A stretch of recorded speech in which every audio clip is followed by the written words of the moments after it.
Bonjour à toutes et à tous, bienvenue dans cette 10e édition des Mardis de l'innovation. Je suis Stéphane Giraud, je suis responsable du pôle sciences comportementales de la Direction interministérielle de la transformation publique, DITP pour les intimes. On a un programme chargé ce matin avec un casting de grande qualité et de grand nombre aussi. Donc je vais m'efforcer de rendre cette introduction assez rapide et pas trop douloureuse. Avant de vous présenter la Dream Team du matin, juste quelques mots techniques pour anticiper vos questions qui viendront peut-être sur le chat. Les questions, déjà d'ailleurs, n'hésitez pas à poser vos questions sur le chat. On ira piocher dedans pour y répondre potentiellement en direct. Il y aura aussi un temps en fin de séquence pour des questions en mode un peu plus récapitulatif. On les garde pour la fin, tout bêtement, pour éviter que des intervenants se voient court-circuiter. Donc, n'hésitez pas à vous défiler dans ce chat, à nous dire bonjour, tout va bien, vous êtes là, c'est bon signe. 2 points techniques aussi que je vais déminer d'emblée. Le replay, oui, il y aura un replay, mais restez là, les sensations du direct sont beaucoup plus fortes. Et oui, vous pourrez, a priori, avec ce replay, retrouver les présentations des intervenants du matin. Donc, ces intervenants, justement, nous aurons plus ou moins dans l'ordre d'apparition ma camarade Mariam Chamat, chef de projet sciences comportementales au sein de la DITP. Elle est venue avec des forces vives, des jeunes gens qui travaillent avec nous, à savoir Sophie Drouillant et Nicolas Beauvais. Il y aura évidemment aussi ma co-animatrice, Adélie Lacombe, designeuse à la DITP, qui elle est venue également avec des renforts, à savoir l'équipe data insertion de BetaGouv représentée par Amaury Dutot, et puis le lab de la DGEFP, représenté par Andrés Bedoya, Ingrid Cizaret et Samia Ogad. Je vais laisser toutes ces belles intelligences s'exprimer, mais avant ça, juste quelques mots pour donner un petit peu essayer de mettre un peu de synthèse dans nos travaux du matin. On vous a annoncé dans le titre des sciences comportementales et du design. Il n'y aura sans doute pas que de ça, mais il y a en tout cas un ensemble d'approches, de méthodes qu'on va voir avec la notion de co-construction, une chose un petit peu galvaudée, mais à laquelle on tient beaucoup chez nous, à savoir le fait d'associer les parties prenantes et ceci au service de modes de co-construction, de conception créative un petit peu efficace et intelligente.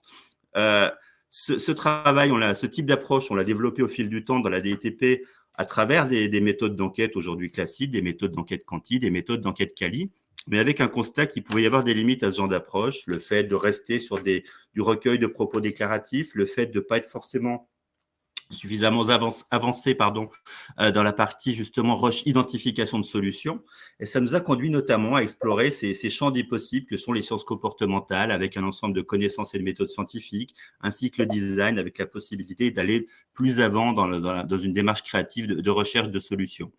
Ces travaux-là, évidemment, ça consiste à aller voir ce qui se passe du côté de nos usagers, du côté des publics, des politiques publiques, mais ne l'oublions pas, la co-construction, c'est aussi un cassage de silos interne, cassage de silos qui invite à aller voir du côté des agents, aller voir ce qui se passe du côté de ces personnes qui sont des experts déjà, donc qui peuvent nous éclairer sur le champ des possibles, et puis qui sont aussi potentiellement les gens qui vont s'emparer des solutions qu'on va mettre en place, d'où l'importance de la co-construction, qui est à la fois une expertise, une méthode, une approche technique, mais aussi une psychologie de l'action publique efficace. Et pour illustrer ce point, on va commencer par ma camarade Mariam. Bonjour Mariam. Donc, Mariam Chamat, de par chez nous, s'occupe de piloter toute une diversité de projets qui ont à voir avec les politiques publiques, avec des ministères, avec des opérateurs sociaux. Elle travaille avec eux, avec des experts extérieurs sur des gros objets de politique publique. Et parmi ceux-ci, il y en a quelques-uns qui ont eu à voir avec l'insertion professionnelle. Et Mariam va nous en parler. C'est à toi. Merci beaucoup. Bonjour à tous. Stéphane, est-ce que tu m'entends correctement? Ok, c'est parti. Donc, ce matin, je vous propose de prendre un petit quart d'heure pour que je puisse vous présenter dans les détails un projet qu'on a pu mener sur l'insertion professionnelle des jeunes. Et ensuite, je vais vous donner un aperçu aussi d'un autre projet qu'on a pu faire sur l'insertion professionnelle, mais cette fois-ci plus sur les personnes en situation de handicap. Et ensuite, pour compléter ce panorama de l'application des sciences comportementales aux politiques publiques, Sophie et Nicolas vont aussi vous proposer plusieurs interventions qui élargissent un petit peu le panorama.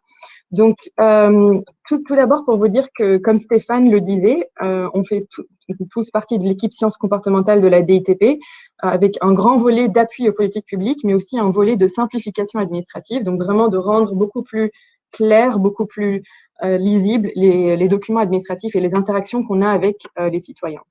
On travaille également avec un certain nombre de prestataires experts en sciences comportementales, mais aussi avec des chercheurs qui nous accompagnent dans un grand nombre de nos projets avec plusieurs partenariats que vous pouvez voir ici à droite.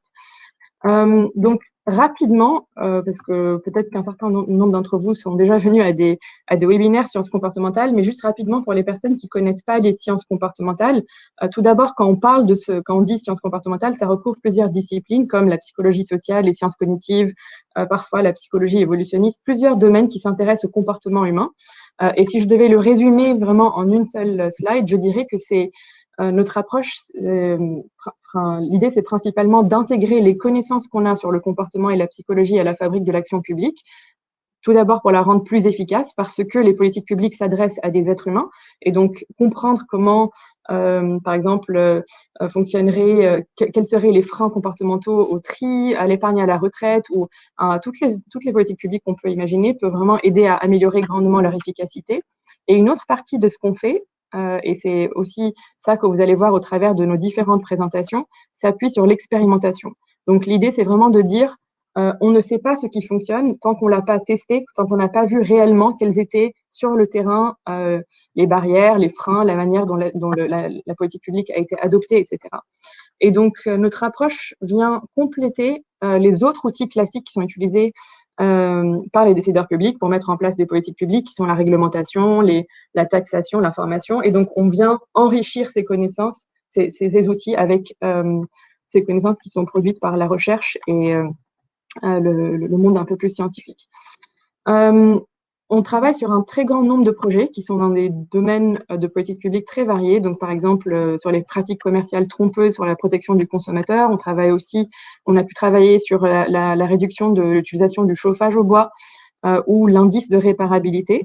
Enfin, vous avez ici les détails. On pourra y revenir si vous avez des questions sur certains de nos domaines d'application. Mais aujourd'hui, donc, on va parler de l'insertion professionnelle des jeunes.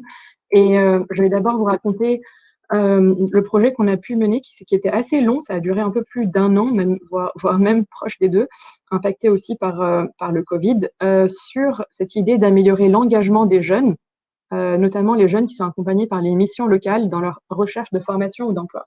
Et donc, ce projet, à la base, vient d'un appel à projet qu'on avait lancé et donc à laquelle la DARES a soumis un projet sur la déperdition des jeunes. Et on a accompagné ce projet avec le Behavioral Insights Team et Concept qui nous ont aidés à développer l'outil que je vais vous montrer. Et donc, vous voyez ici tous les partenaires, un très grand nombre de personnes qui ont participé au projet.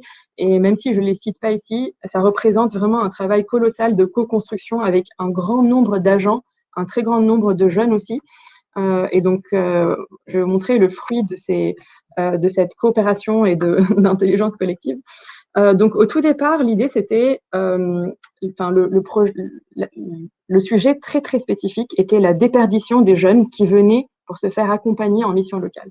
Et donc, si vous voyez ici à droite un graphe qui montre comment les jeunes viennent d'abord en mission locale, notamment ils viennent pour être accompagnés sur certains programmes, comme par exemple un parcours d'accompagnement qui s'appelle le PACEA. Et au fil des rendez-vous, on commence à voir qu'il y a une évaporation, en tout cas une déperdition des jeunes qui ne viennent plus aux ateliers ou aux formations qui leur sont proposées. Alors, on peut imaginer que c'est parce qu'ils arrivent et soudain, rapidement, on répond à leurs besoins et donc voilà, ils n'ont plus besoin de venir. Mais quand on se penche un peu sur la question, on se rend compte que c'est pas forcément le cas. Et même si certainement il y en a qui viennent et qui trouvent une réponse à leurs besoins rapidement, pour d'autres, ça vient aussi beaucoup d'autres facteurs comme, par exemple, le fait que, je vais citer les facteurs dans quelques secondes, donc vous allez le voir. Donc, en gros, notre projet, c'était vraiment de voir comment est-ce qu'on pouvait augmenter la présence des jeunes pour leur rendez-vous avec les conseillers et aussi leur présence aux ateliers auxquels ils sont inscrits. Donc, tout projet qu'on mène commence par une phase de diagnostic qui prend plusieurs semaines, voire mois, où vraiment on essaye de se plonger, puisqu'on n'est pas expert du sujet, en tout cas pas autant que les vrais experts qui sont les conseillers ici des missions locales. Donc, on se plonge un peu dans leur monde pour essayer de comprendre et avoir un regard un peu neuf, mais aussi un regard on va dire, comportementale comment se passent les interactions. Par exemple, on va aller regarder toute la documentation quand un jeune arrive, faire un peu le parcours du jeune. Quand le jeune arrive, qu'est-ce qu'on lui présente? Quels sont les documents qu'on lui présente? Est-ce que le jeune comprend les documents? Quelle est sa perception du document, etc. Typiquement, là, c'est le contrat PACA, qu'on a bien regardé en détail. On peut aussi participer à des entretiens pour voir comment se passe l'interaction entre un jeune et un conseiller. Est-ce que le jeune, évidemment, on fait ça sur plusieurs jeunes, mais globalement, qu'est-ce qui en ressort? Est-ce que le jeune est mis dans une posture d'autonomie, d'engagement? Comment est-ce qu'on parle au jeune? Est-ce qu'on lui parle de son passé, de son futur? Pourquoi il est là? Enfin, plusieurs éléments qui vont nous aider à un peu décrypter et avoir une bonne compréhension de la situation. Et donc, typiquement, ce qu'on a pu observer lors de notre travail de terrain sur ce projet, on a déjà vu que ce que vous voyez en haut, là, au milieu, les petites feuilles qu'on donne aux jeunes pour leur donner, pour leur dire qu'ils doivent venir à leur prochain rendez-vous, on leur indique les dates de leur rendez-vous, sont très souvent écrites sur des petites feuilles qu'on donne aux jeunes, et donc le jeune parfois peut avoir tendance à les perdre ou en tout cas oublier de venir à leur prochain rendez-vous. Et on a pu observer aussi que le langage du PACA est assez complexe pour les jeunes et n'est pas suffisamment clair peut-être sur les engagements qu'ils doivent tenir sur la durée. Et donc, si je devais un petit peu résumer ces barrières comportementales qui, évidemment, accompagnées d'autres barrières qui sont beaucoup plus structurelles, comme par exemple la situation du jeune, la situation matérielle, le fait que géographiquement, peut-être que pour les jeunes, c'est compliqué aussi de venir à leur rendez-vous, etc. Je ne les cite pas ici, toutes les barrières, parce qu'elles sont assez nombreuses, mais vous pouvez les trouver dans un rapport qui résume l'ensemble de notre travail de diagnostic sur le site web de la DITP. Mais en tout cas, les barrières comportementales étaient principalement le fait que le PACA, donc ce contrat pour ce parcours d'accompagnement des jeunes, n'est pas toujours bien compris par les jeunes. Ils le balayent rapidement, ils le signent sans forcément être très au clair sur à quoi ils s'en tiennent. Aussi le fait que l'entretien de diagnostic qui est fait par les conseillers est souvent focalisé sur les manques du jeune, ses besoins, pourquoi est-ce qu'ils en sont arrivés là, etc. Et donc, ça peut être parfois démotivant d'être focalisé comme ça sur le passé du jeune plutôt que sur ce qui va venir après, les attentes et le futur. On s'est aussi rendu compte que certains jeunes ont parfois un mauvais calibrage, c'est-à-dire que soit ils ont des attentes d'eux-mêmes qui sont trop basses, soit ils ont des attentes aussi de la mission locale qui sont trop basses, ou au contraire des attentes de la mission locale qui sont trop élevées, où ils viennent parfois avec un besoin de réponse immédiate et ils sont parfois déçus par le fait de se rendre compte que l'accompagnement va être en fait assez long et que l'état du marché ne correspond pas forcément à leurs ambitions. C'est-à-dire que parfois, j'ai pu assister à des entretiens où le jeune, par exemple, en question voulait devenir footballeur, mais se rendait compte que en fait, les vraies possibilités, ça allait être chauffeur de poids lourd ou standardiste, et ça peut créer une sorte de démotivation ou genre un peu un effet où on tombe un peu de haut. Il y a aussi un manque d'agentivité parfois et d'autonomisation des jeunes où parfois ils peuvent être mis dans une position un peu plus passive d'observateur où on leur dit voilà, c'est ça le parcours, tu vas d'abord faire ça, puis ça, puis ça. Et donc, ils sont un peu moins autonomes et un peu moins acteurs de leur propre parcours. Évidemment, tout ça est à nuancer. Je les donne d'une manière un peu comme ça classifiée, mais c'est très complexe. Ce manque d'agentivité peut aussi venir d'un état psychologique qui est complexe parce que on a subi peut-être plusieurs échecs, ou en tout cas, si on en est là, c'est qu'on a eu un parcours un peu compliqué et comme je disais, structurel. Donc, il faut vraiment les prendre avec des pincettes, mais j'essaye de dépeindre une image un peu simple pour une présentation d'un quart d'heure. Et aussi, une autre chose, c'est que les jeunes oublient souvent de se présenter à la mission locale, ou en tout cas rapportent oublier et disent que ils oublient leur rendez-vous ou oublient les tâches qu'ils doivent effectuer pour progresser dans leur recherche. Donc, dans un projet comme ça, avec une approche comportementale, très souvent, à partir du diagnostic, on essaye de proposer certaines pistes de solutions, qui sont évidemment des solutions co-construites avec les jeunes et avec les conseillers. Et donc, typiquement, ici, 5 pistes se sont un peu dégagées pour répondre à la problématique. Donc, rappelez-vous, la problématique, c'était vraiment réduire la déperdition des jeunes au long de leur parcours. C'était pas améliorer les perspectives d'emploi, etc., même si, évidemment, ce serait un effet secondaire du fait de venir au rendez-vous. Donc, pour ce but spécifique, les pistes de solutions qu'on a imaginées étaient d'une part, modifier un peu la présentation du contrat PACEA, donc le rendre beaucoup plus clair, beaucoup plus adapté au langage du jeune et rendre beaucoup plus évident les engagements que le jeune prend en signant ce contrat, notamment la présence assidue et enfin, voilà, soutenue dans le temps à leurs différents rendez-vous et ateliers. On a aussi réfléchi au diagnostic. Donc, ce diagnostic, on a vu un peu focalisé sur le passé et sur les faiblesses du jeune. Comment est-ce qu'on pouvait le transformer pour le focaliser sur les forces du jeune, les valeurs du jeune, et donc créer une sorte de motivation dès le départ pour savoir, pour rendre les jeunes plus engagés dans leur parcours. On a aussi identifié une piste qui était de développer un passeport professionnel avec des buts et des tâches précis, avec des accomplissements que le jeune peut voir au fil du temps, avoir ses progrès et une sorte de… Je ne vais pas utiliser le terme gamification parce que ce n'est pas exactement ce qu'on a fait, mais en tout cas, ça se rapproche de ça, de rendre un peu plus ludique et une envie d'aller jusqu'au bout. Et c'est celle-là d'ailleurs qu'on a retenue, j'y reviendrai. On a aussi réfléchi à des choses plus simples qui sont très souvent utilisées aussi dans les approches en sciences comportementales, qui étaient de systématiser les rappels et les encouragements des jeunes et optimiser d'ailleurs les rendez-vous en ligne ou simplement envoyer des SMS pour rappeler aux jeunes de venir à leur rendez-vous. Donc après plusieurs réunions pour essayer de voir avec les conseillers et les jeunes quel est l'outil, quel est vraiment parmi ces pistes de solutions qu'on a pu imaginer, celle qui répondrait le mieux et de manière la plus pertinente à leurs besoins. On est arrivé à cette idée d'essayer d'intégrer plusieurs de ces solutions dans une solution.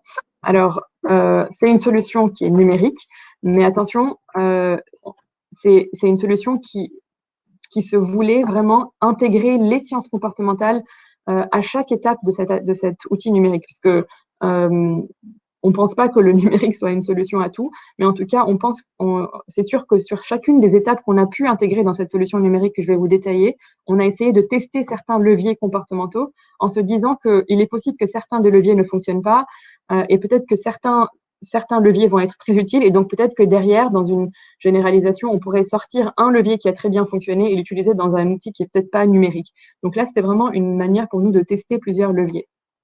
Donc l'outil qu'on a développé s'appelle Mon Parcours Pro. Il permet de visualiser son parcours d'une manière personnalisée. Et donc, ça permet aussi de segmenter le projet professionnel du jeune qui peut paraître très, très long quand ils arrivent. Ils ont un projet énorme, une page blanche qui peut être un peu stressant. Et donc, ça leur permet de visualiser leur parcours en souche et aussi de visualiser leur progrès, mais aussi de recevoir des rappels par rapport à leurs engagements. Par exemple, tu as un rendez-vous, tu as un atelier, tu as une formation, etc. Je vais vous montrer un petit peu comment ça se passe pour le jeune, parce qu'il y a aussi une vision conseillée, mais elle est un peu différente. Donc, le jeune arrive sur l'appli.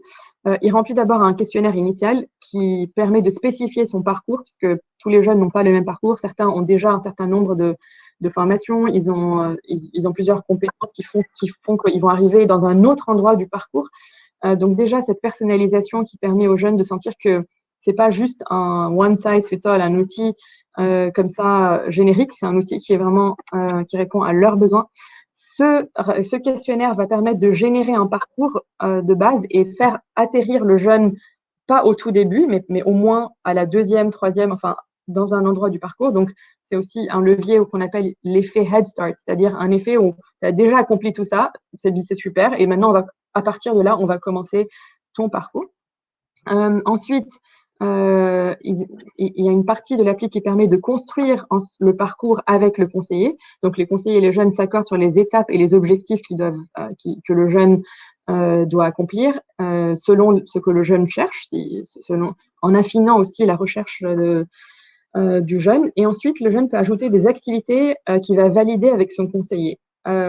Ensuite, on a une partie qui est vraiment rappel et ce qu'on appelle récompense ici, c'est un feedback qui est donné des conseillers ou de l'outil qui encourage le jeune, qui félicite déjà le jeune d'avoir accompli ce qu'il a accompli et qui l'encourage à aller plus loin.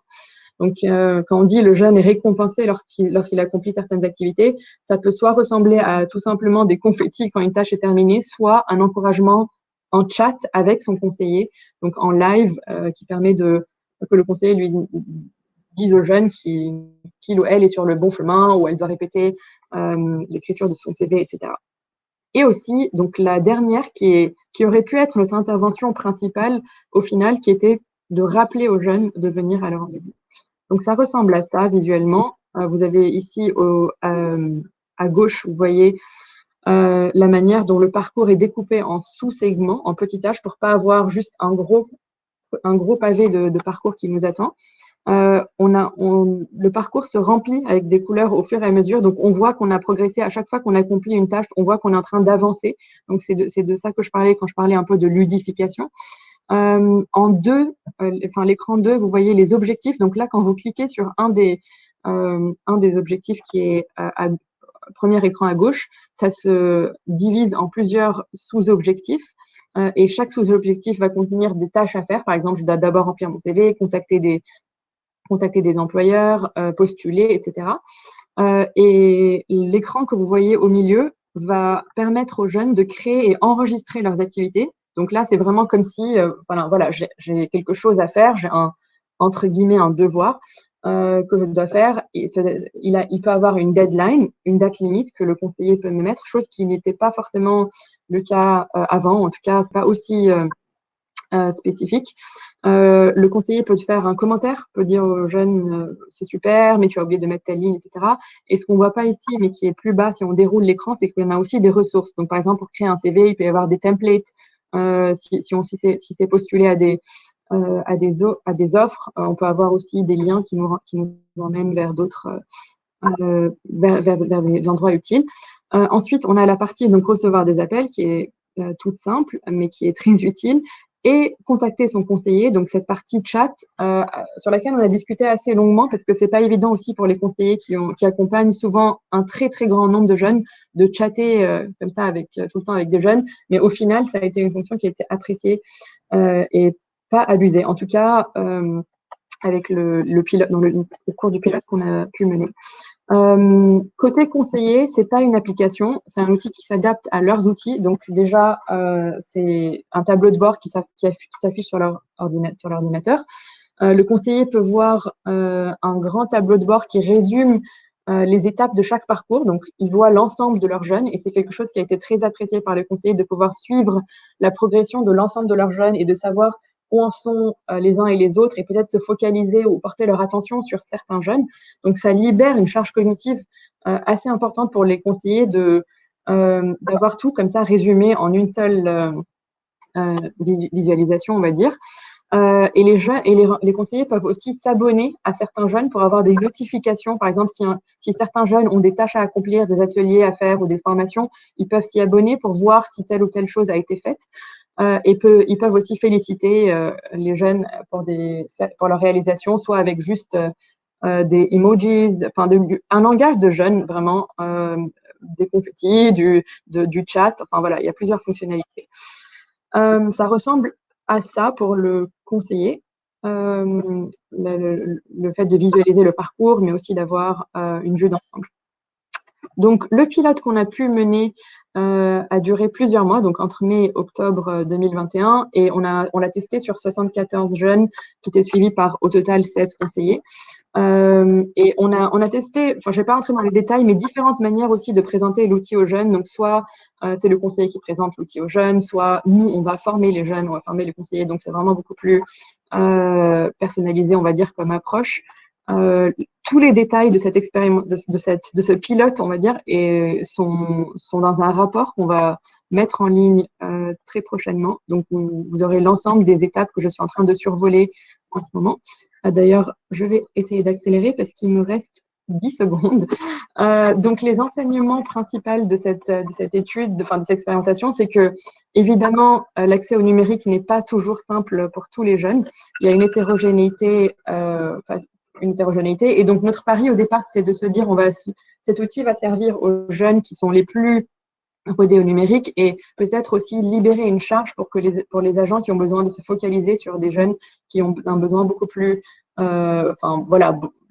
qui passent pas par le numérique. Et cette appli n'est en aucun cas une manière de remplacer le travail du conseiller. C'est primordial que tout se passe avec le conseiller, même l'utilisation de l'application d'ailleurs, mais c'est une manière de rendre plus clair, plus systématique plus visible et tangible pour le jeune quel est son parcours. Donc, c'est pas un outil qui va venir remplacer un travail extrêmement important d'experts qui connaissent très très bien la manière d'insérer et d'engager les jeunes.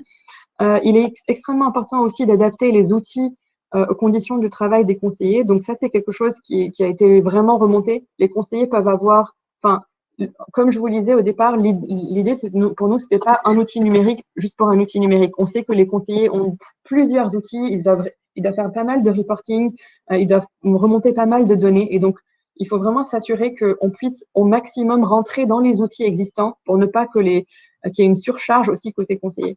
La manière de présenter l'outil et le moment de le présenter ont été très importants. Je ne vais pas entrer dans les détails par manque de temps. Ce qui n'a pas forcément marché aussi bien qu'on l'a imaginé, c'était la personnalisation du parcours. Donc le questionnaire du tout début, on pensait que ça allait avoir un vrai effet de personnalisation, n'a pas eu l'effet escompté. Peut-être parce ça a aussi pu décourager certains jeunes, ou en tout cas les jeunes n'ont pas toujours compris le langage. Donc c'est aussi important de mener ce type de pilote et on encourage, en tout cas les sciences comportementales encouragent vraiment à l'expérimentation parce que parfois des bonnes idées ou des idées qui peuvent intuitivement être perçues comme très très pertinentes peuvent absolument pas marcher. Et l'outil de suivi a été très apprécié par les conseillers, donc cette vue d'ensemble. Et le chat a permis de renforcer la relation avec les jeunes. Contrairement à ce que je pensais, je l'ai surestimé, sous-estimé ou surestimé ma capacité d'aller vite. Et donc, je ne vais pas pouvoir détailler l'expérimentation qu'on a pu mener avec Pôle emploi. J'y reviendrai parce que je vais laisser la parole à Sophie. Mais très rapidement, donc, c'est une expérimentation qu'on a pu mener qui n'était pas un pilote, donc c'est une expérimentation à grande échelle qu'on a menée sur 44 départements avec plus de 100 000 employeurs. On a testé cette fois-ci une toute petite intervention qui était un mail qui encourageait les employeurs à appliquer le logo Andy bienveillant que vous voyez en bas à droite sur leurs offres d'emploi et qui a pu multiplier par 2 le nombre de candidats en situation de handicap chez ces employeurs sur lesquels on les a testés. Je vais arrêter ici, revenir Merci Mariam. et Un grand merci Mariam. Juste deux, trois points. Tu peux aller jeter un œil dans le chat. Il y a plein de questions sur le CEJ, sur l'association des agents, sur la manière d'associer les jeunes. N'hésite pas à les répondre.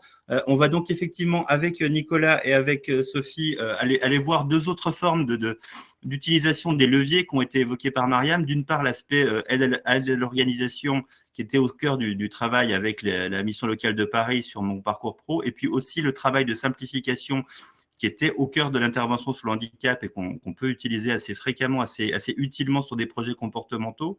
Et donc, tout ce que vous voyez là, par ailleurs, Mariam l'a un peu esquissé, mais c'est disponible également, pas les présentations telles quelles, mais les rapports d'ensemble. C'est un travail scientifique, donc il y a publication. Donc, tout ceci est disponible sur le site de la DITP. En particulier, le travail sur l'insertion des travailleurs handicapés que Mariam n'a pas pu développer. Sophie, je crois que c'est à toi. Je crois que tu veux nous parler d'aide à la planification. Pas exactement. Je veux parler d'aide à la fixation d'objectifs, mais c'est presque pareil. Bah oui. Non, du coup, je vais vous reparler un petit peu de la fixation d'objectifs et de comment ce type d'intervention peut être utilisé dans le cadre de la recherche d'emploi. Vous avez vu un exemple assez parlant avec le projet Mon Parcours Pro, donc je vais être assez brève sur les considérations générales et me focaliser plutôt sur un exemple dans le but d'élargir un petit peu l'horizon des possibles. Donc pour reprendre brièvement, hop, voilà, pour reprendre brièvement sur la fixation d'objectifs, le problème auquel répondent ces interventions, c'est globalement que quand les gens se fixent des projets, par exemple le projet de trouver un emploi, ils peuvent tomber dans 3 écueils principaux. Ils peuvent se fixer des objectifs qui sont trop flous, des objectifs qui sont complètement irréalistes, ou au contraire des objectifs qui sont trop peu ambitieux. Et du coup, l'objectif des interventions de fixation d'objectifs, justement, c'est de faire passer les gens de cette colonne-ci à cette colonne-là, ce qui va améliorer sensiblement à la fois leur motivation et leurs efforts pour atteindre ces objectifs. Voilà. Alors, l'application dans le domaine de la recherche d'emploi est du coup assez évidente. On peut inciter les jeunes à clarifier les objectifs qu'ils se fixent en termes d'emploi qu'ils qu'ils visent, ou leur demander de se fixer des objectifs sur les activités de recherche d'emploi, donc par exemple, s'engager à repérer au moins X offres d'emploi par semaine. Mais il y a une autre manière d'aider les demandeurs d'emploi dans leur recherche, et c'est en fait de leur demander de se fixer des objectifs qui n'ont absolument rien à voir avec leur recherche d'emploi, mais qui portent sur d'autres aspects de leur vie qui sont indirectement liés. Et c'est ce qu'a fait l'étude que je vais vous présenter. Voilà.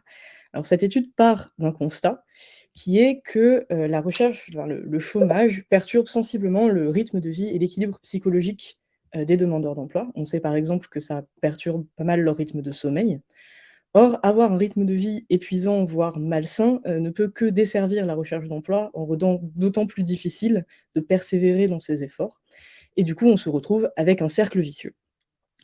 Du coup, ces chercheurs, dont je n'essaierai pas à prononcer le nom, mais qui sont marqués en bas de la slide, ont regardé si on ne pouvait pas utiliser une intervention classique de fixation d'objectifs pour rompre ce cercle vicieux et agir en fait au niveau du rythme de vie et de l'équilibre psychologique pour améliorer les perspectives d'emploi.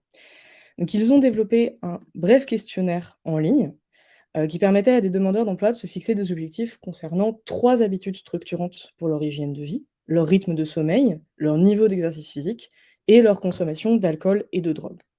Voilà, concrètement, la forme que ça prenait, c'est celle-ci. Donc les participants devaient indiquer leurs objectifs en nombre de jours par semaine.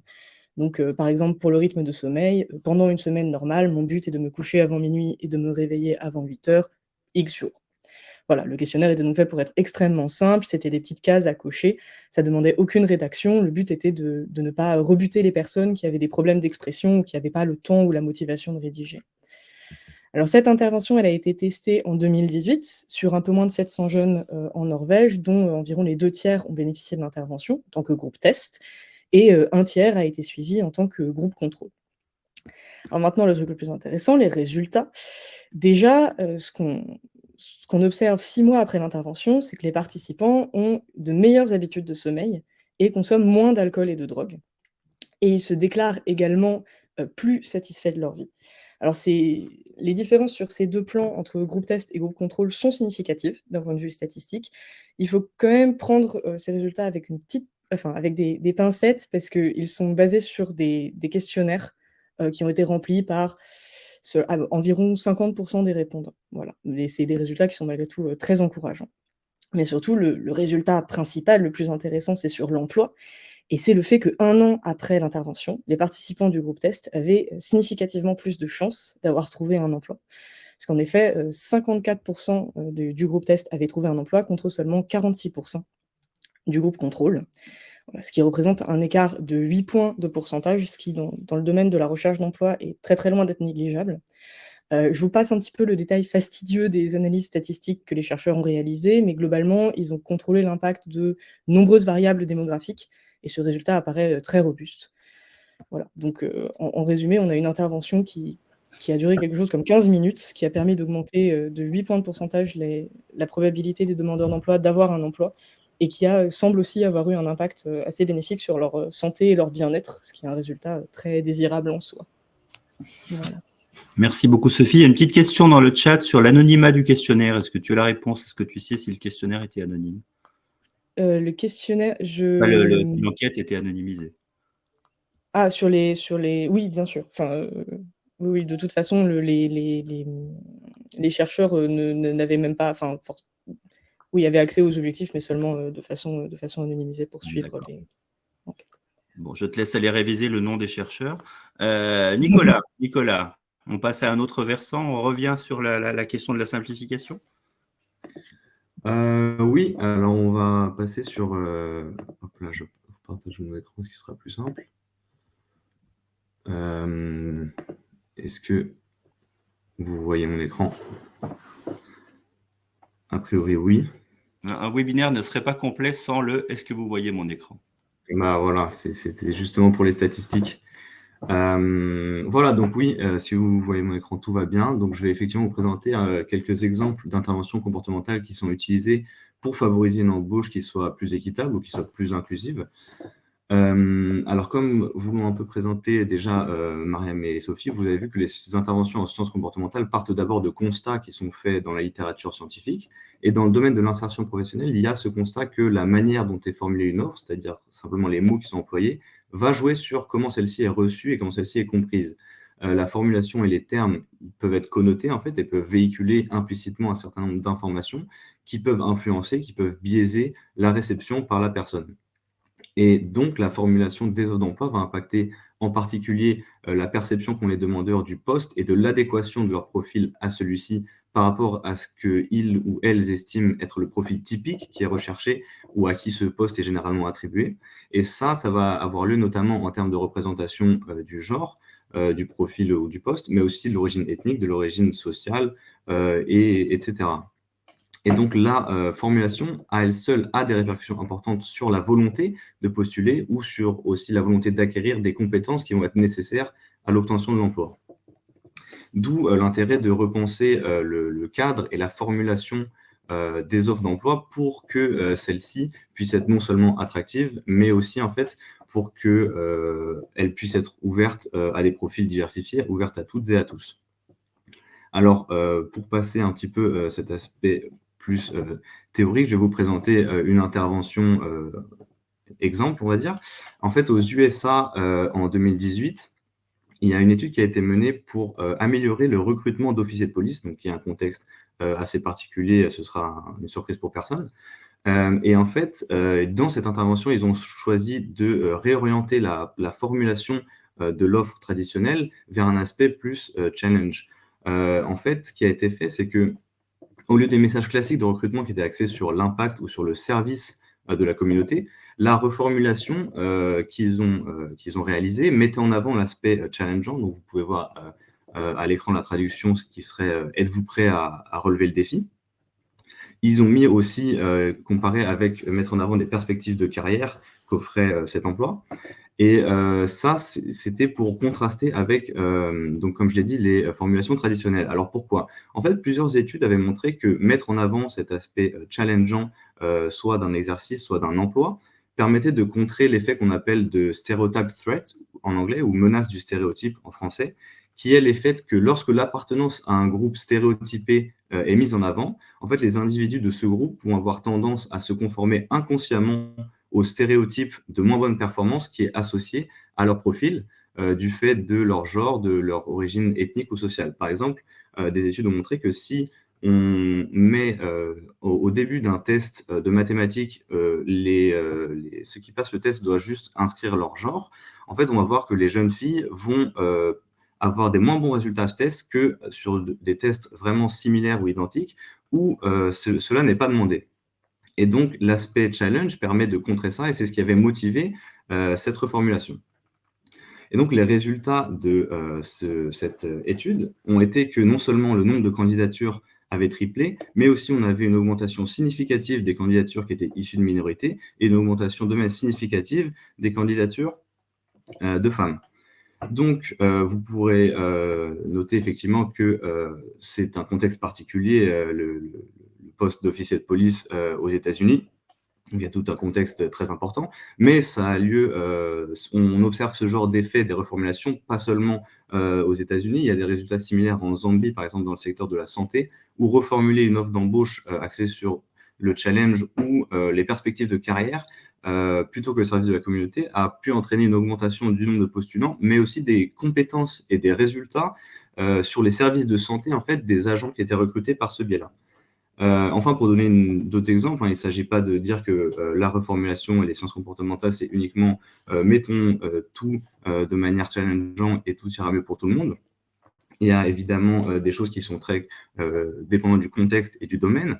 Pour donner brièvement d'autres exemples, repenser les offres, ça consiste aussi à rendre certaines informations saillantes. Il y a par exemple une étude qui montrait que la simple mention du fait qu'un salaire soit négociable entraîne une augmentation significative de la négociation de la part des candidates femmes, puisque autrement, elles sont moins susceptibles de négocier que les hommes, ce qui va participer à l'écart de rémunération entre les genres, bien évidemment, au-delà du fait qu'il y ait beaucoup de caractéristiques qui soient structurelles et sociétales.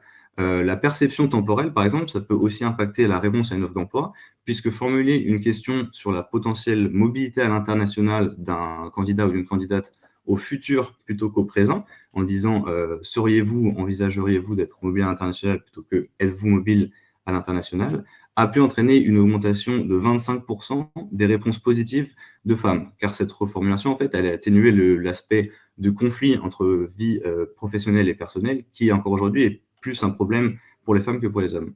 Voilà, donc c'était quelques exemples pour illustrer un petit peu le potentiel et l'intérêt des sciences comportementales et des interventions comportementales dans le domaine de l'insertion professionnelle, notamment pour favoriser l'embauche inclusive et favoriser une embauche qui soit équitable. Bien évidemment, comme je disais, en gardant à l'esprit que les effets des interventions peuvent varier selon le domaine et selon le contexte, d'où l'importance et d'où aussi les démarches scientifiques derrière, de tester avant une application qui soit plus générale et plus qui ne soit pas vraiment contexte dépendante. Un grand merci, Nicolas. Mariam l'évoquait au départ, hein, ces travaux ont à voir avec la manière dont notre cognition fonctionne, dont la qualité de l'information impacte nos actions. Vous pouvez trouver aussi, je vous mets quelques ressources sur nos travaux, nos outils pour simplifier l'information et rendre les choses plus efficaces. Et dans le cadre de ces travaux, on mobilise souvent nos collègues qui s'occupent de design thinking à la DITP. Et avec toutes mes excuses pour le retard pris, je passe la parole immédiatement à Adélie. Adélie, c'est à toi. Bonjour, merci beaucoup, merci. Hop. Alors, est-ce qu'on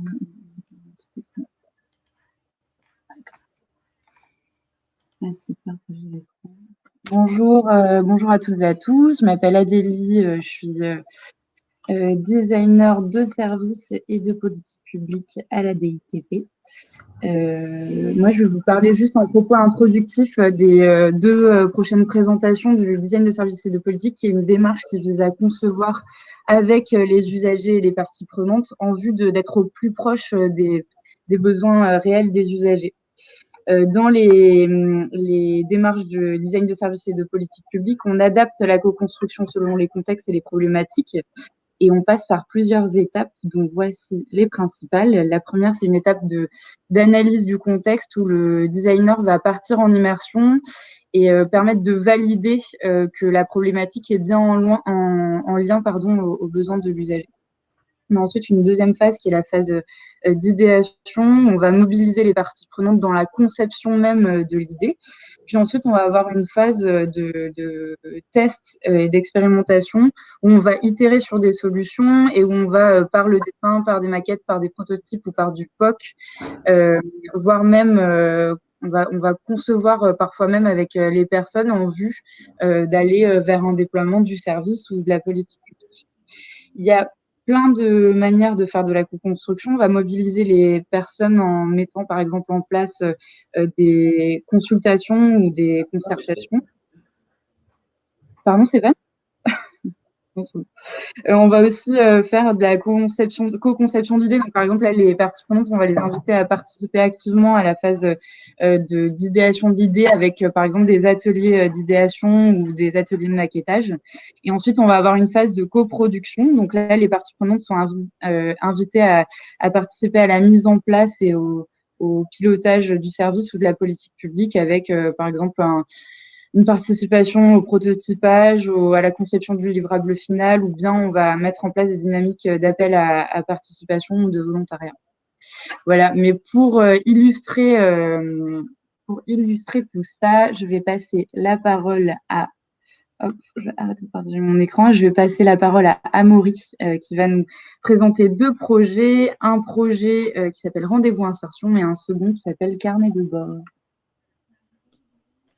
Merci Adélie, bonjour à toutes et tous. Alors je vais partager mon écran. Attendez, petit problème de partage d'écran. Bon, pendant ce temps-là, je vais me présenter. Donc je m'appelle Amaury Dubo, je suis chargé de déploiement à donc Carnet de bord et Data Insertion, qui sont deux outils numériques publics de beta.gouv. Attendez, est-ce que je vais y arriver?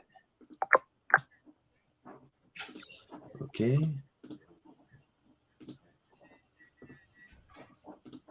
Voilà. Attendez, je vais juste me reconnecter avec un autre navigateur.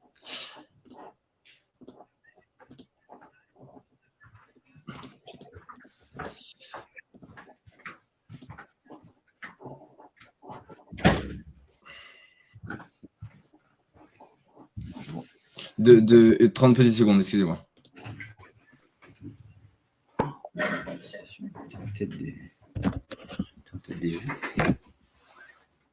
Alors, peut-être en attendant que Amaury se reconnecte avec son autre compte, je vais tenter de répondre à certaines des questions.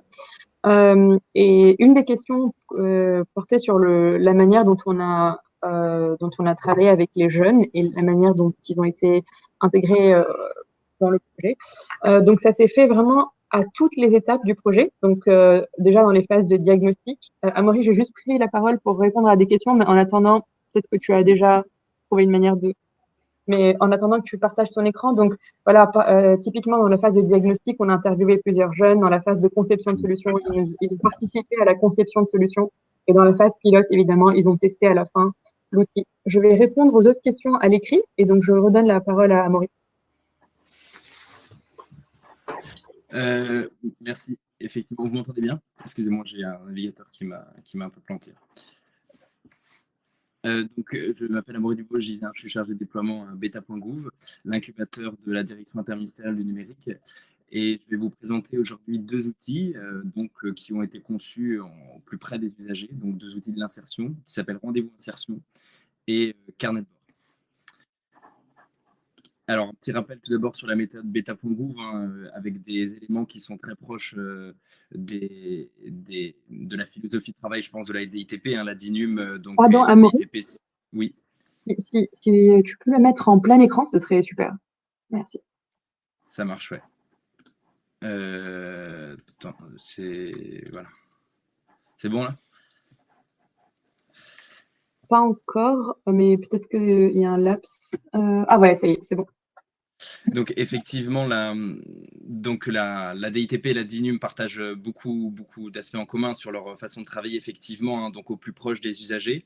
Donc 3 éléments que je rappelle ici dans la façon de travailler de beta.gouv, qui est l'incubateur de la DINUM. Effectivement, ne pas partir sur la définition d'un cahier des charges, partir avec une feuille de route peut-être. Donc nous, c'est le cas dans le cadre de l'insertion, on a quand même une feuille de route du ministère du Travail, de l'Emploi et de l'Insertion, construire des parcours sans couture, respecter la logique du dites-le nous une fois, etc. Mais on n'a pas de cahier des charges avec une liste de fonctionnalités, un rendu, un livrable attendu. Donc notre cahier des charges, si je puis dire, c'est vraiment l'utilisateur. Donc très vite, on va aller au plus près de l'utilisateur en faisant des ateliers avec des accompagnateurs ou des usagers pour voir comment on va pouvoir définir certains outils numériques. Ensuite, le principe d'amélioration continue qui est très important pour nous. Effectivement, le code, il change toutes les semaines. Telle chose est mal présentée, il manque telle fonctionnalité de suivi, etc. Eh bien, la semaine suivante ou 2 semaines après, on est dans des cycles de développement, des sprints de 15 jours. Eh bien, 2 semaines après, l'utilisateur peut voir sa demande, si elle est prioritaire, donc concrétisée dans l'outil. Et enfin, donc, faire confiance, bien sûr, et afficher des objectifs d'impact. On travaille petit à petit. Donc là, par exemple, dans Carnet de bord, un des outils que je vais vous présenter, on a 6 territoires en expérimentation et on a un territoire qui est passé à l'échelle sur des milliers de bénéficiaires du RSA désormais qui ont leur carnet. Vous allez voir ce que ça veut dire. Et donc, désormais, donc, grâce aux Ardennes, c'est le département qui est passé à l'échelle, on arrive à générer des retours progressivement qui nous permettent vraiment de solidifier l'outil et d'envisager d'autres passages à l'échelle. Bon, très rapidement ici, en fait, vous allez comprendre que les outils numériques publics de l'insertion, qui ne sont pas que 2, moi je vous présentais Rendez-vous Insertion et Carnet de bord, mais il y en a plusieurs. En fait, on est sur 2 publics, un public d'usagers en insertion, bénéficiaires du RSA, demandeurs d'emploi, notamment longue durée, jeunes NEET, qui ne sont pas en emploi, en formation ou qui n'ont pas de travail de moins de 26 ans, et un deuxième public d'accompagnateurs, donc là, conseillers en insertion de Pôle emploi, de mission locale, de CCAS, ou bien conseiller d'une association, d'une structure privée qui serait conventionnée dans le cadre de l'accompagnement de bénéficiaires du RSA, par exemple. Alors, les 2 outils que je souhaite vous présenter, alors je vais vous faire des petites démos, mais moi je vais surtout insister sur le côté co-construction de nos outils. Donc, Rendez-vous Insertion tout d'abord. En fait, Mariam m'a parlé tout à l'heure de déperdition au fil des rendez-vous, et là je pense vraiment qu'on va se rejoindre sur ces constats. Dans un contexte des bénéficiaires du RSA notamment, on s'est rendu compte que l'entrée dans le parcours, elle était difficile, et le fameux premier rendez-vous, voire les autres, rendez-vous de suivi, etc., eh bien finalement on avait une difficulté pour les bénéficiaires du RSA à y aller systématiquement, à avancer dans leur parcours. Alors pourquoi en fait on a fait des ateliers? Parce que ils étaient convoqués, donc déjà c'était une logique de convocation, à des ateliers où le lieu ne leur convenait pas forcément et la date, le créneau ne leur convenait pas forcément. Donc on a fait voilà, tous ces échanges pour voir comment finalement un service public numérique pourrait résoudre un peu ces difficultés d'entrée dans le parcours et de participation au rendez-vous. Alors il faut savoir que dans le contexte du RSA, il y a un premier rendez-vous d'orientation, hein, c'est le Code de l'action sociale et des familles qui l'impose. Alors certains départements font une orientation sur données, mais la plupart ont quand même une orientation lors d'un premier entretien d'orientation individuelle. Donc nous, on a travaillé tout d'abord sur ce premier entretien d'orientation individuelle.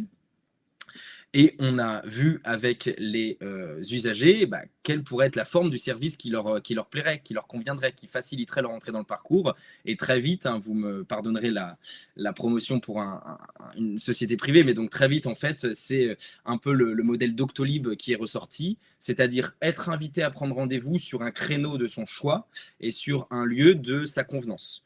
Donc c'est ce qu'on a fait grâce à Rendez-vous Insertion. Rendez-vous Insertion, le département qui gère le RSA, peut inviter les nouveaux entrants dans le dispositif RSA à prendre rendez-vous. Ces derniers se connectent sur Rendez-vous Insertion, prennent rendez-vous et les deux parties prenantes ensuite donc reçoivent une notification de prise de rendez-vous. Alors je vais vous présenter ça tout de suite. Donc là, je suis sur la plateforme de mutualisée d'orientation, c'est le nom de l'équipe d'orientation dans la Drôme, hein, mais là, je suis bien sûr sur un espace de démo avec des bénéficiaires fictifs. Hein. Donc le département, toutes les semaines, il télécharge son fichier donc des nouveaux entrants. Donc là, il va y avoir que moi dans le fichier. Voilà, donc à Amaury-Dubo, il n'y a que moi, mais normalement, ils en ont bien sûr plusieurs dizaines, voire plusieurs centaines, hein, si c'est des gros départements. Je fais créer le compte et je fais inviter par mail. Voilà, inviter par mail. Je peux également inviter par SMS, voire générer un courrier dans lequel il y aurait marqué voilà, Monsieur Dubo, dans le cadre de l'accompagnement du RSA, vous êtes invité à vous rendre sur tel site et à utiliser tel code pour accéder à la prise de rendez-vous. Le courrier, on l'a fait notamment pour ceux qui n'avaient ni SMS ni mail communiqué. Alors, on va aller dans ma boîte mail. Voilà, donc là, je me mets dans la peau d'un bénéficiaire du RSA. Je reçois ce mail ou ce SMS, hein, c'est la même chose. Je suis bénéficiaire du RSA, je suis invité à choisir donc la date et l'horaire de mon rendez-vous d'orientation. Je clique sur « Je prends rendez-vous ». Attendez, parce que là, j'ai fait une démo juste avant, donc voilà, je prends rendez-vous. Là, on est dans le 26, on est dans la Drôme. Donc, je prends rendez-vous pour un rendez-vous d'orientation par téléphone ou sur place. Non, moi, je veux y aller sur place. Je choisis le lieu le plus proche de chez moi. Par exemple, la mairie de Livron, c'est très bien, c'est pas très loin de chez moi. Ensuite, en termes de disponibilité, ça va être compliqué cette semaine, mais la semaine prochaine, mercredi 7 avril, 9h50, c'est parfait. Un petit message, bien sûr, qui est personnalisable par le département, vérifie que vous êtes dans telle situation, ne pas oublier tel document. J'accepte. Alors là, il y a une étape de mot de passe. Donc là, il faut encore choisir un mot de passe pour l'usager. Et ça, on s'est rendu compte quand même que c'était une étape de perdition un peu de l'usager tout au long de la démarche, parce que rentrer un mot de passe, déjà, c'est rajouter un obstacle. Donc là, vous êtes parmi les derniers, je pense, à voir cette page, dans le sens où dans quelques jours, hein, c'est dans le sprint actuel, là, dans quelques jours, on va sauter cette étape du mot de passe. Ça n'existera plus. Donc voilà, donc là, je vérifie mes informations, tout m'a l'air bon. Je vérifie mon choix, le motif, le lieu, la date. C'est pour qui? C'est pour moi ou c'est pour ma compagne? Non, là, c'est pour moi, donc c'est parfait. Je n'ai pas ajouté un proche. Je continue. Et donc, je vois tous mes éléments. Là, toutes mes informations de contact sont les bonnes. Je confirme. Et à ce moment-là, le rendez-vous, il a été confirmé. Donc, tant du côté de l'usager que du côté du professionnel. Donc, le résultat, je reviens à mon PowerPoint. Le résultat,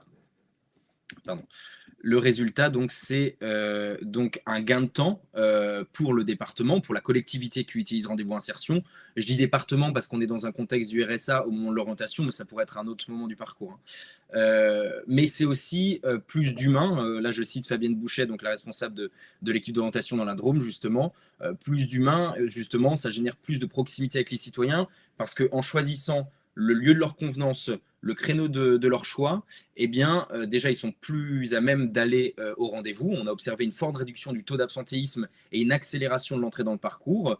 Et puis, ils démarrent leur parcours d'insertion déjà d'une meilleure façon. En fait, on enlève l'aspect convocation, finalement, si vous voulez. Et donc, déjà, on est responsabilisé acteur de son parcours. Donc, déjà, ça permet de faciliter l'entrée, les premières étapes du parcours. Alors, je continue justement sur l'étape d'après, le parcours. Le parcours, donc, qui, eu égard à l'hétérogénéité des systèmes d'information, de l'organisation en silo, hein, dans l'insertion en France, eh bien, on a des ruptures de parcours, les passages de relais sont parfois difficiles, on ne sait pas quels ont été les accompagnements réalisés avec un autre partenaire s'agissant de tel usager, etc. etc. Donc, c'est pour cette raison, donc là, pareil, 2021, c'était l'année de l'investigation, comme on dit en langage bêta, avec les usagers. On a essayé de voir quel pourrait être le service numérique qui les aiderait. Et donc, on a conçu Carnet de bord, mais qui est encore un outil en amélioration continue, dans lequel vous allez trouver, alors je vais aller sur la démo, ça va être plus parlant quand même, hein, mais des informations personnelles et socioprofessionnelles, le contenu du CER, le contrat d'engagement réciproque dans un contexte RSA, mais et là je rebondis sur le propos de Mariam tout à l'heure, ça pourrait très bien être un PACEA dans un contexte jeune en mission locale, comme ça pourrait très bien être un PPAE. Et puis donc on va avoir le fameux groupe de suivi, c'est-à-dire le cercle de confiance des accompagnateurs de la personne. Bon, là c'est peu parlant ce que je dis, donc je vais plutôt directement aller sur Carnet de bord pour vous montrer un peu donc l'outil avant de vous montrer comment on continue de co-construire, d'améliorer au plus proche de l'usager les outils. Donc Carnet de bord, ça tient en une seule page. Donc par exemple, là j'ai été invité via rendez-vous insertion à faire mon entretien d'orientation. L'entretien d'orientation, c'est derrière moi, c'est bon, c'est fait. J'ai été orienté en parcours type social, par exemple, dans un contexte bénéficiaire du RSA. Et donc, voilà mon carnet. Donc, on imagine, je m'appelle Sophie Tifour. Ça, c'est la vue que le professionnel il a de mon carnet. Mais c'est aussi la vue que j'ai de mon carnet parce qu'on vient d'ouvrir l'entrée usager. On tient vraiment à ce que l'usager, bien sûr, il ait accès à ses informations, à son carnet de bord. Donc, le service numérique s'appelle Carnet de bord, hein, bien sûr. Donc, des informations personnelles, socio-professionnelles, qu'on peut importer directement de système d'information ou qu'on peut mettre à jour manuellement. C'est ce que vous voyez là. Voilà, je pourrais rajouter par exemple un niveau de formation. Un groupe de suivi ensuite. Donc là, déjà, un des cœurs de Carnet de bord, c'est de réaliser ce cercle de confiance de tous les accompagnateurs pour faire des parcours sans couture, comme on dit. Donc, par exemple, là, on imagine Sophie Tifour me dit que donc elle est également demandeuse d'emploi et que son conseiller à Pôle emploi, il s'appelle Thierry Dunor, je crois. Attendez, on va regarder. Donc, c'est bien sûr bénéficiaire fictif, hein, je rassure, et accompagnateur fictif pareillement. Donc Thierry Dunor, je l'ajoute. Voilà, donc à ce moment-là, il reçoit un mail pour se connecter au carnet de Sophie et maintenant, il fait partie du groupe de suivi. Ça veut dire que je vais pouvoir le contacter sur son adresse mail. Bon, là, il n'y a pas de numéro de téléphone, mais par exemple, Paul Camaral, travailleur social. Bon, je ne comprends pas tel atelier, tel accompagnement qu'il a fait il y a 6 mois avant avec Sophie Tifour. Bah, tiens, je vais l'appeler pour essayer en tant qu'accompagnateur, pour essayer de mieux comprendre la cohérence et faire un parcours cohérent, en fait. Quand on a investigué avec les usagers, il y a beaucoup de bénéficiaires du RSA qui nous ont dit qu'on leur proposait le même atelier CV tous les 6 mois. Tous les 4 mois, ils refaisaient le même atelier, la même démarche, etc. Donc, à la fin, quand même, c'est source d'une grande lassitude, finalement, d'un découragement dans le parcours. Pareillement, là, vous avez toutes les informations de l'usager. On n'a pas à les redemander, finalement. Par exemple, si demain, Sophie Tifour, elle intègre une SIAE, une structure de l'insertion par l'activité économique, en signant un contrat d'insertion, un CDDI, eh bien, elle n'aura pas à redire toute son histoire parce qu'en fait, le conseiller en insertion de la SIAE, il sera ajouté au carnet de bord. Donc, on est vraiment dans la logique du dites-le nous une fois pour éviter les découragements des usagers qui doivent parfois raconter 10 fois, 15 fois des périodes de leur vie en plus, hein, qui ne sont pas forcément toujours évidentes. Donc, on cherche vraiment à atteindre cet objectif grâce à Carnet de bord. Ensuite, j'arrive dans Axe de travail. Donc là, le centre névralgique de Carnet de bord. La déclinaison opérationnelle du PACEA, du PPE ou du CER. Bon, nous, on va rester sur CER dans un contexte RSA, on va dire. Je peux ajouter des axes de travail. Voilà, mobilité, par exemple. Je peux poser le diagnostic. Bah, par exemple, Sophie Tifour, elle est en train de passer son permis ou son code. Voilà. Et je peux ajouter ensuite des objectifs. Voilà, avoir accès au transport en commun. Et je mets au hasard. Et puis, voilà, demander des chèques et des actions. Donc, demander des chèques mobilité. Je peux voir ensuite quand est-ce que l'action a été réalisée, abandonnée, etc. Et en dessous, on a tout l'historique de parcours. Donc des 3 derniers mois, voire plus, Donc, le jour où Sophie est plus suivie par le département, mais par Pôle emploi, eh bien, on garde toute la richesse du parcours. Le jour où Sophie Tifour, qui vivait dans la Drôme, elle part en Ardèche, eh bien, on garde quand même toute la richesse du parcours, même si les deux départements, ils n'ont pas le même système d'information. Au moins, on a tout sur Carnet de bord, qui est un outil national. Maintenant, je reviens un peu à des aspects co-construction.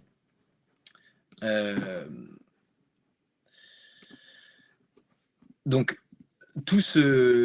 pour vous parler d'un exemple de co-construction de carnet de bord, qui est le référentiel. Donc, en fait, tout ce que vous avez vu, la mobilité, objectif, avoir accès au transport en commun, action, demander des chèques mobilité, toute cette granularité, toute cette déclinaison du catalogue en fait, de l'insertion, axes de travail qui sont les freins en fait, mais nous on préfère les appeler axes de travail pour vraiment insister. Enfin, c'est de la sémantique, mais c'est quelque chose qui est vraiment ressorti pendant les ateliers, de parler plutôt d'axes de travail. Les objectifs, les actions, tout ça, donc s'agissant des différents axes, difficultés administratives, emploi, formation, mobilité, que sais-je, eh bien, en fait, tout ça, comme c'est un outil national, on a besoin de l'homogénéiser, de le rendre consensuel. Donc, c'est pour ça qu'on a fait beaucoup d'ateliers, beaucoup d'échanges pour qu'on trouve un langage commun. Parce que pour réaliser cette interopérabilité entre différents systèmes d'information, celui de Pôle emploi, ceux des départements, je dis ceux des départements parce que les départements, bien sûr, sont libres d'acquérir telle ou telle solution informatique, donc ils ne sont pas forcément sur les mêmes logiciels. Donc pour que tous ces acteurs puissent communiquer entre eux, pour qu'on puisse récupérer de la donnée et la mettre sur carnet de bord, on a besoin finalement d'avoir une ossature commune sur carnet de bord. Donc c'est ce qu'on appelle le référentiel. Donc c'est toute cette déclinaison des objectifs et des actions. Et pour établir ce référentiel, déjà, on en a collecté. Donc, on a fait des enquêtes, des récoltes de référentiels. Est-ce que vous pouvez nous faire l'extraction du catalogue des objectifs et des actions que vous utilisez?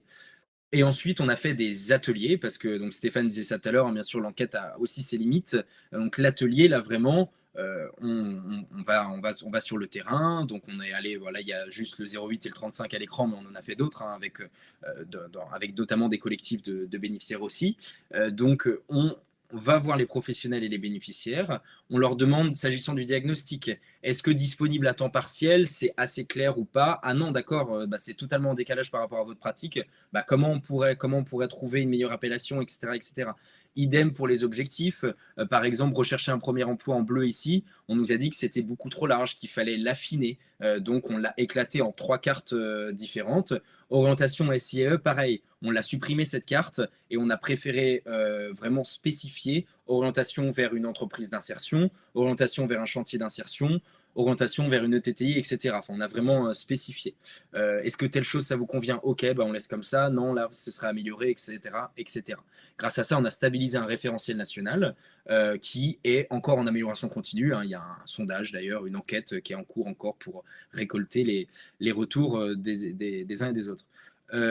Enfin, et je terminerai là-dessus pour toujours rester dans la thématique de l'amélioration continue et du travail au plus près de l'usager. Nous, on a conscience que carnet de bord, c'était une première mouture, si vous voulez, en termes d'ergonomie. Le visage de carnet de bord, c'est une première version, on va dire, depuis un peu moins d'un an. Là. Maintenant, on cherche vraiment on a beaucoup plus d'informations, donc on cherche peut-être à revoir l'ergonomie de l'outil. Donc, ce qu'on va faire, c'est ce qu'on appelle un A/B testing, où on va soumettre aléatoirement à des groupes d'utilisateurs, principalement des professionnels, parce que là, c'est la vue professionnelle, donc une version A ou une version B, et on va voir laquelle permet de trouver le plus facilement l'information souhaitée, de prendre la tâche le plus facilement de ses partenaires au sein du groupe de suivi, de rajouter une action, un rendez-vous, etc. Donc là, je peux aller vous montrer rapidement, je les avais ouverts. Donc voilà, donc on va travailler sur Figma avec une possibilité également pour eux de laisser des commentaires. Là c'est peu clair, etc., etc. Donc nous après on les historise bien sûr. Donc on a deux versions, la version A que vous avez à l'écran là, avec l'historique de parcours en dessous. Donc vous avez vu, l'outil change vraiment de visage. La version A, donc le diagnostic maintenant qui a une place un peu plus centrale, le groupe de suivi ici pour téléphoner rapidement à un accompagnateur, et puis la version B, donc on va soumettre les deux. Donc là, une organisation un peu plus en colonne, un groupe de suivi qui est plus étalé, qui prend toute la largeur de l'espace, et donc l'historique en dessous également. Donc voilà, ça c'est un chantier en cours et je tenais à vous le partager justement pour montrer que même si on est un outil qui est utilisé sur le territoire hein, par plusieurs départements, bientôt par Pôle emploi, etc., on reste quand même un outil numérique public, comme tous ceux d'ailleurs à beta.gouv, l'incubateur de la DINUM, en amélioration continue. Donc on cherche toujours à optimiser sur des aspects dev et sur des aspects UX, UI, donc les outils au plus proche de l'utilisateur. Et l'A/B testing, pour ça, c'est vraiment une méthode très pratique. Voilà, je vais m'arrêter ici et peut-être prendre une ou deux questions. Merci beaucoup, Amaury. En vue de pouvoir laisser le temps aux personnes qui suivent de pouvoir présenter, je vais t'inviter à répondre aux questions dans le chat. Il y a des questions hyper intéressantes, notamment sur les questions du service public, de l'insertion et de l'emploi. Mais du coup, je t'invite à répondre peut-être à l'écrit là-dessus. Merci beaucoup pour cette présentation qui a permis de bien démontrer le besoin sur cet outil numérique et aussi sur l'historique de l'embarquement de l'ensemble des parties prenantes sur les projets. Pour répondre peut-être à la question de Clément Soria qui demande, quand on parle de design de sciences comportementales, est-ce que la réponse proposée est-elle nécessairement numérique? Je vais inviter Andrés, Ingrid et Samia à venir répondre via des illustrations d'autres exemples avec voilà, des projets portés par le lab de la DGEFP. Andrés, c'est à toi.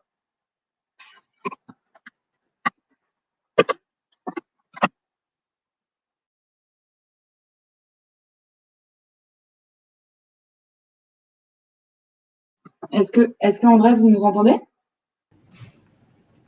Oui, vous m'entendez?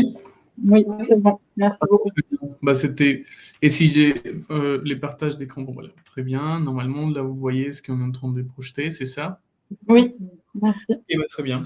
Est-ce que c'est possible pour vous de mettre en plein écran? Là, c'est en plein écran. Là, c'est bon? On voit le tour, mais on non, c'est pas... Attendez, du coup, je sais pas comment... Je vais voir si c'est plutôt... Je partage tout l'écran, d'ailleurs. C'est pour ça. Hop.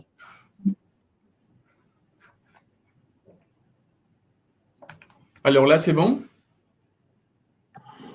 On ne voit plus l'écran. Ouais. Ah oui, c'est bon. Ça devrait aller. C'est parfait. Merci beaucoup. Super. Ok, très bien. Donc, bonjour. Donc, Andrés Bedoya, chargé de mission innovation, facilitation à la DGEFP. Et Samia Ogad, chargée de mission innovation sociale. Ingrid ne sera pas présente sur cet échange. Voilà, juste pour... bah, très bien. Du coup, est-ce qu'on voulait vous présenter? C'est très simple. Hein. Nous avons créé un laboratoire d'innovation sociale, un laboratoire à la DGEFP. On voudrait juste vous partager les contextes d'un accompagnement, on va dire, innovant qu'on a mis en place. On se positionne dans un laboratoire dans l'administration centrale, c'est-à-dire qu'on a observé ce qui était de l'ordre de la nature, on va dire des choses qu'on produit, c'est-à-dire des productions de lois, des réglementations, l'accompagnement des subventions, des financements et d'autres. Et on s'est positionné pour réaliser un accompagnement qui soit à l'aune de l'administration moderne, on va dire, de ce qu'on veut de notre administration, avec les changements qu'on peut vivre en ce moment. Du coup, on va juste parler du contexte de l'accompagnement dans lequel on s'inscrit. Les appels à projets d'expérimentation dans le cadre de plan d'investissement dans les compétences, qui était la raison pour laquelle le lab a été constitué. Une équipe d'accompagnement, un millier d'explorateurs qui voilà, sont là. Et puis, les parties prises de l'accompagnement, les défis pour la suite. Bon, très simple. Donc, pour préciser, comme le disait Andrés, le lab a été créé en fait avec l'ambition d'accompagner des appels à projets visant à éprouver des nouvelles formes d'accompagnement des personnes éloignées de l'emploi. Et donc, le lab a été créé pour accompagner les appels à projets d'expérimentation qu'on va vous présenter. Donc, il a été créé en particulier pour accompagner 2 appels à projets. Ceux qu'on accompagne le plus, mais on intervient sur d'autres appels à projets, sont 100% inclusion et intégration professionnelle des réfugiés. Voilà, le lab intervient depuis 2019 et Et donc l'objectif, c'est d'accompagner les lauréats des appels à projets, mais également tous les écosystèmes qui sont liés aux lauréats et aux services décentralisés de l'État. Pour les faire, donc, il y en a une équipe de facilitation qui a été constituée, une équipe qui est pluridisciplinaire avec des connaissances de différents écosystèmes. C'est un écosystème qui est assez complexe. On a des gens qui sont des fonctionnaires titularisés avec des statuts, etc. D'autres personnes qui sont contractuelles, qui arrivent avec des méthodes et des outils qu'on peut mettre en place. Et bien sûr, en co-construction avec aussi les services déconcentrés de l'État et toute la coordination qu'ils font dans les territoires. Donc, ces appels à projets s'inscrivent dans un écosystème avec des acteurs très différents que vous connaissez déjà pour la plupart d'entre eux. Mais c'est vraiment important pour nous de faire en sorte que tous les acteurs, donc toutes les parties prenantes, puissent être impliqués dans les projets pour faire en sorte qu'ils s'inscrivent dans une logique globale qui ne soit pas en concurrence avec l'existant autant que possible, et que ce soit en complémentarité avec le droit commun, et que tous les acteurs en fait s'emparent de ces nouvelles méthodes et des projets d'expérimentation qui sont mis en place partout en France.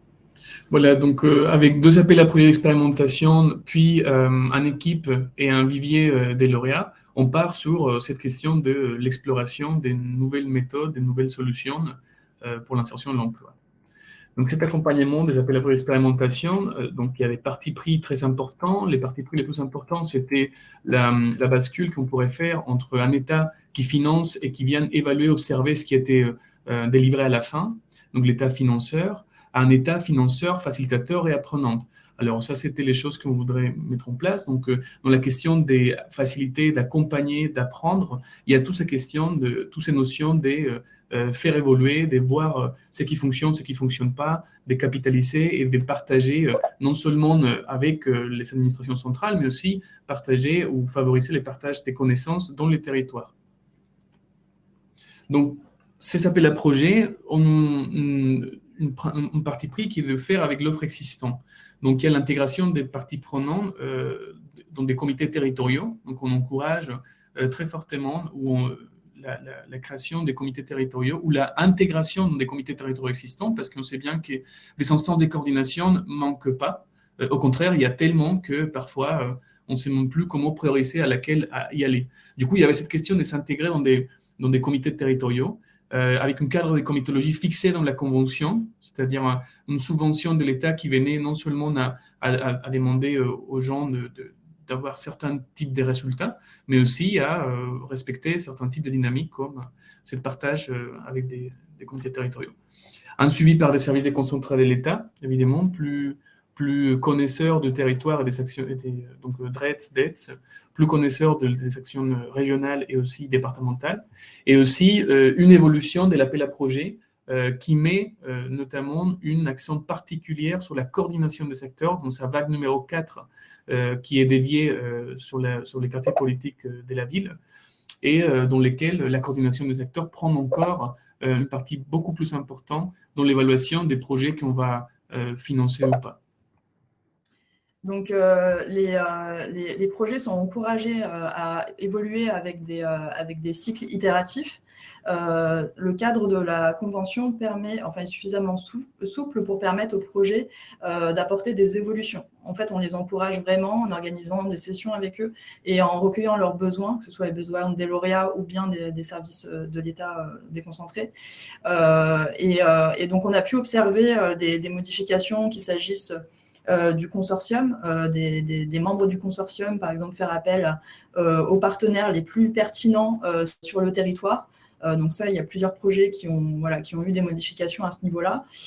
Mais il y a eu aussi des modifications qu'on a pu voir au niveau du modèle économique des structures avec plus de maturité, une capacité d'hybridation des ressources notamment, mais aussi des organisations, notamment, je vais vous citer sur l'appel à projet intégration professionnelle des réfugiés, les Cuistots Migrateurs, qui était une association qui accompagnait des personnes en vue d'obtenir un CQP commis de cuisine, en fait, et de travailler dans la restauration.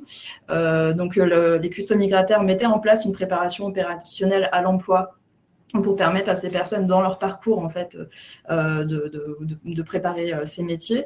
Petit à petit, ils se sont rendus compte que le fonctionnement par promotion et le fait de devoir faire valider chaque promotion par le Pôle emploi faisait perdre du temps en fait aux porteurs de projets, mais aussi au Pôle emploi, enfin tous les acteurs concernés, et que c'était pas forcément la meilleure façon de valoriser cet accompagnement auprès des bénéficiaires. Donc ils ont décidé de créer une école pour faire en sorte que les bénéficiaires bénéficient du statut de stagiaire de la formation professionnelle et pour rendre plus fluide en fait, cet accompagnement avec les différentes promotions qui entraient au fur et à mesure. Ensuite, au-delà de les partis pris, des itérations, des choses souples, on a aussi la question de la participation des bénéficiaires. C'est là et dans les débats publics, mais aussi aujourd'hui, on le voit chaque fois qu'on fait un projet qu'il est de plus en plus demandé d'entendre l'avis des bénéficiaires. Alors, cet avis des bénéficiaires a été entendu dans 2 volets, on va dire, principaux, dans la sélection des projets. Comme l'avait bien exprimé Samia, ces appels à projets sont des subventions qui bénéficient d'une comitologie de sélection, donc des comités de sélection, des comités d'engagement, et puis on a créé un comité des bénéficiaires. Ces comités des bénéficiaires a commencé comme une consultation des personnes qui venaient de partout dans le territoire et avec lesquelles on passait 3 jours pour créer les conditions pour s'exprimer. Alors, cela veut dire quoi? C'est-à-dire que on a des langages qui sont très différents, le langage si on peut dire bien, le langage technique, parfois le langage de l'administration, et le langage du territoire, du terrain, de l'expérience du vécu. Et du coup, l'idée, c'était de pouvoir créer un espace dans lequel on puisse s'entendre. Et donc, cela passe par exemple, traduire des blocs d'accompagnement dans un parcours d'expérience, c'est-à-dire qu'est-ce que je vais vivre si je vais accepter ce projet. Donc, les comités des bénéficiaires ont travaillé d'abord entre eux pour comprendre quels sont les enjeux et pour s'accorder sur ce qui manquait, et ensuite pour auditer tous les projets qui étaient potentiellement finançables. Et du coup, après l'audit, ils sont sortis des choses très intéressantes, comme par exemple des travailleurs en situation de handicap qui disent « Ah, ces applications sont intéressantes, mais ne sont jamais très accessibles. » Des personnes qui disaient « Votre projet est super, mais j'habite dans une zone blanche. Du coup, comment vous allez faire pour que je puisse participer ?» Et des porteurs de projets qui étaient audités, qui disaient « Ah, c'est génial d'entendre les futurs bénéficiaires de nos dispositifs. Je n'avais jamais pensé à cela. » Donc, un gain qui était avec une symétrie d'attention, c'est-à-dire il y avait les bénéficiaires qui gagnaient non seulement dans les questions de compétences douces ou bien juste de savoir quels sont les projets qui vont se passer dans leur territoire, mais aussi les porteurs de projets qui gagnaient à entendre la réalité du territoire. Ces comités de bénéficiaires ont passé d'une participation qui allait de 0% au début, c'est-à-dire c'était seulement une consultation. On vous entendre, on va voir qu'est-ce qu'on fait avec ces avis et c'est à nous d'interpréter. Voilà, c'était au tout début. Et petit à petit, ils sont gagnés jusqu'à avoir aujourd'hui 5% de poids dans la note finale des projets, c'est-à-dire que les comités d'engagement incluent cet avis des bénéficiaires comme partie de la note. Alors, bien sûr, l'impact va au-delà de ces 5% de notes parce que la restitution qui est faite devant le comité d'engagement, des gens qui vont à la fin décider de quel projet va être fait ou pas, après une instruction financière et technique, ils entendaient aussi les retours qualitatifs et ils avaient une présentation de la part de certains représentants de ces bénéficiaires pour dire voilà ce qu'on a globalement entendu. Ces comités vont de 10 à 50 participants qui viennent de différentes parties du territoire et je vous passe. Et donc, et on a beaucoup compris, non seulement sur les projets, mais aussi sur la nature des projets d'insertion et d'emploi. Notamment le fait que, par exemple, les problèmes de lien de confiance et avec les entreprises et avec les bénéficiaires ne sont pas résolus seulement avec le numérique. Et c'est quelque chose qui a été très fort, ressenti de manière très forte. C'est-à-dire que dans un parcours d'expérience usagé, qui va dès le premier contact jusqu'à l'insertion effective à l'emploi, la plupart des problématiques sont plus humaines et des interfaces humaines que numériques. Sans pour autant dire que le numérique n'est pas utile, bien évidemment, mais c'était des découvertes très intéressantes. Et une deuxième manière de pouvoir les intégrer, c'était dans la convention et dans les ateliers qu'on faisait avec les lauréats, on l'a invité à faire une co-conception des parcours d'accompagnement. C'est-à-dire comment et c'est des questions qu'on posait au moment des évaluations ou des comités de mi-projets. comment vous avez inclus les bénéficiaires dans la gouvernance du projet.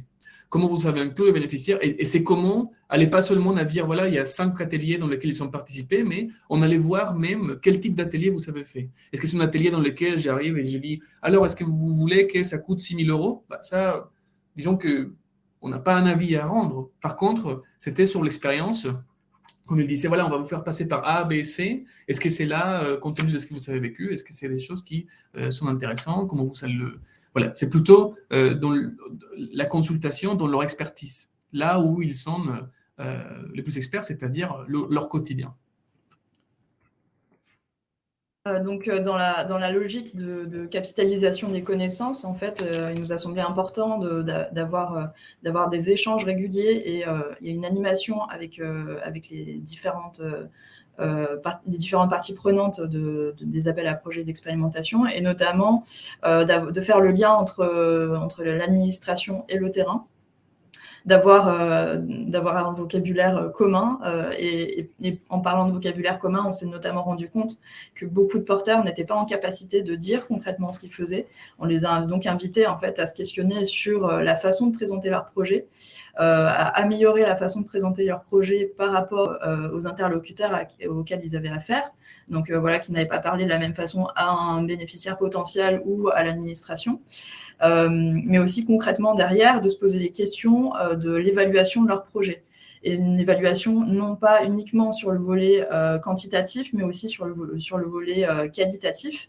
On s'est notamment posé la question de certains projets qui travaillaient sur l'estime de soi, sur la façon d'évaluer l'estime de soi, par exemple, ou bien d'autres projets qui travaillaient sur les freins périphériques à l'emploi et comment faire en sorte d'améliorer, notamment par des partenariats, les problématiques de mobilité ou de logement, et de valoriser en fait ces partenariats et ces coopérations qui avaient lieu sur le terrain par des indicateurs spécifiques. On a vraiment invité donc tout à l'heure on parlait des comités territoriaux qui ont eu lieu. On a invité les porteurs de projets à construire avec les services de l'État ces indicateurs pour que ceux-ci soient pertinents au vu de ce que les services de l'État voulaient observer. Et aussi, sur ces questions de l'apprentissage, enfin, d'apprendre des expérimentations, il n'y avait pas seulement la gestion de la connaissance en tant que telle, dans des questions des ateliers ou des montées en compétences, mise en capacité, mais il y avait aussi la question de l'animation des communautés, donc des communautés qui soient à la fois régionales, territoriales. Donc, on a créé une plateforme qui s'appelle La Place. Bon, c'est une plateforme collaborative qui répond à l'enjeu de sécurité de l'administration au départ, c'est-à-dire que beaucoup de nos services déconcentrés disaient je n'ai pas l'opportunité de pouvoir transmettre certains types de fichiers ou de pouvoir trouver dans un endroit l'information, etc. Bon, depuis, bien sûr, vous allez peut-être penser à Osmos, Symbios et plein d'autres. Pour nous, l'enjeu, c'était aussi de pouvoir avoir la flexibilité de modifier les fonctionnalités de cette plateforme pour qu'elles soient les plus adaptées aux animateurs nationaux, régionaux, etc. On a plus de 4800 utilisateurs avec 1400 visites par jour et plus de 40 communautés.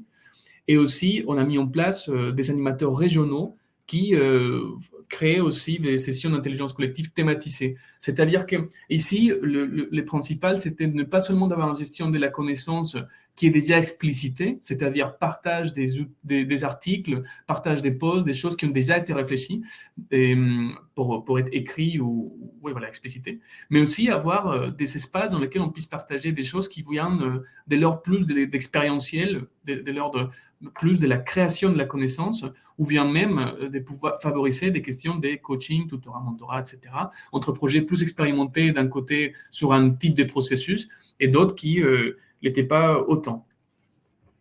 Donc, on a réfléchi aux différents défis à vous présenter pour la suite. Après quelques années au sein du lab, et on a pu observer différents challenges à relever pour la suite des projets, et puis aussi ce qui concerne toutes les parties prenantes, notamment le fait de permettre aux projets innovants en fait dans le cadre des expérimentations de continuer à exister, à grandir, donc à changer d'échelle ou à essaimer en fait, pour ceux qui ont cette vocation, et surtout partager les pratiques et leurs apprentissages. Les lauréats sont très friands d'échanges de pratiques. On a pu s'en rendre compte Et en fait, certains d'entre eux ont pris la main en fait, d'organiser des sessions entre lauréats pour échanger leurs pratiques, notamment sur le sourcing ou sur d'autres thématiques qu'ils partagent. Pour nous, c'est important aussi de maintenir le changement de posture de l'État, en fait, qui se veut aujourd'hui État plutôt facilitateur, et faire en sorte de lever les freins en fait, à l'expérimentation pour permettre à ces projets en fait, de trouver des solutions sur les problématiques qui jusque-là en fait, n'avaient pas de solution au niveau du droit commun ou des projets qui existaient déjà. C'était important pour nous aussi de noter qu'il fallait penser autrement les dispositifs d'accompagnement vers l'emploi ou la formation des personnes les plus éloignées, et donc les penser notamment avec les personnes concernées.